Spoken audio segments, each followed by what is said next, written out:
So all this week, we've been talking about again and again and again that the gospel is about transforming, not performing. It's about transforming us from the inside out. And today we're looking at Luke chapter 12, verses 35 to 48. And in this passage, we have two stories, and both of them are sort of pointing at the same thing. This reality, this truth, that Jesus is coming back, that there will come a point when we stand before Jesus and we give an account for how we've lived our lives.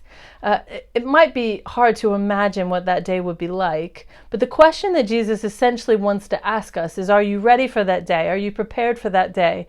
And the only thing that came to mind, I had two things that came to mind when I thought about what does that feel like? What is it that Jesus is asking us? And I thought about, I spent about, 15 years playing the piano, and I hated it. But my mom made me practice. She'd set an alarm on the microwave. It had a little alarm on it, and I'd have to play for an hour a day practice.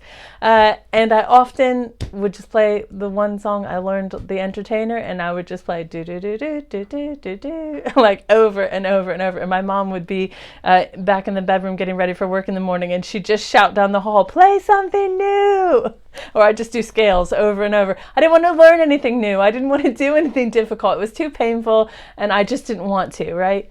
But the reality was this: if I didn't practice and I didn't prepare, then the rubber was going to hit the road, because eventually I was going to either show up at a piano lesson with my teacher who was going to say, how did those pieces come that I asked you to work on this week? And I wasn't going to be able to play them. Or I'd have a recital, which I avoided those like the plague because I didn't want to be in front of people. But there was this sense of like, you can't escape it. I can do whatever I want to do in practice. I can skip practice. I can pretend to practice. My mom could look at me and I'm sitting at the keyboard and I'm playing something, and I can tell her, yeah, I'm doing the thing you want me to do.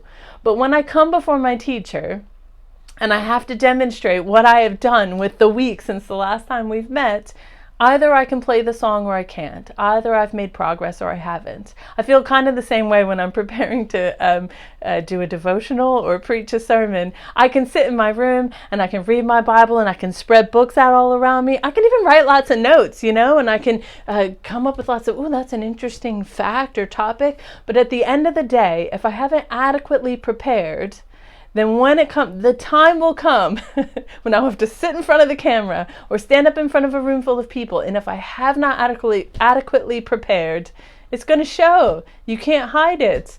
You might survive it. I've had a few moments where I thought, I really wish I spent more time preparing. I really wish I spent more time practicing. And you may get through it, but it might be the most painful, most awkward, most embarrassing moment of your life. And how long it lasts or how short, it's and you think, I never want to feel that way again. I'm gonna practice so much more. I'm gonna prepare so much more. Why? Because that experience is painful. And so in this passage, what Jesus is saying to us is, listen, you need to have this view in mind that you can tell everyone around you, oh yeah, I'm going to church, I'm reading my Bible, I'm doing all the things. But if there's not transformation happening in your heart, if something isn't actually going on, if the gospel isn't at work inside of you, there will come a day when you will stand before Jesus, and you might get through it. I'm not saying that that you've become a Christian and God's going to send you to hell because you weren't good enough. That is not what I'm saying. But what I am saying is, nobody wants to stand up before their teacher and have to admit that I was just pretending to practice. I was just putting on a show. But actually, there was nothing changing. I was not growing. I was not doing better.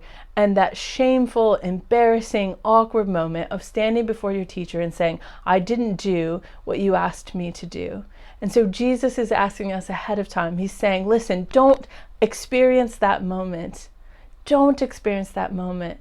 Ask yourself, am I prepared? Am I doing all that I can? Am I living in such a way that the gospel is having a transformative work in my life? I won't be perfect when I stand before Jesus. I'll have a string of mistakes and failures a mile long behind me, but at least I can say, I did all that I could to prepare, and I have grown and I have changed because the gospel has been transforming me from day one.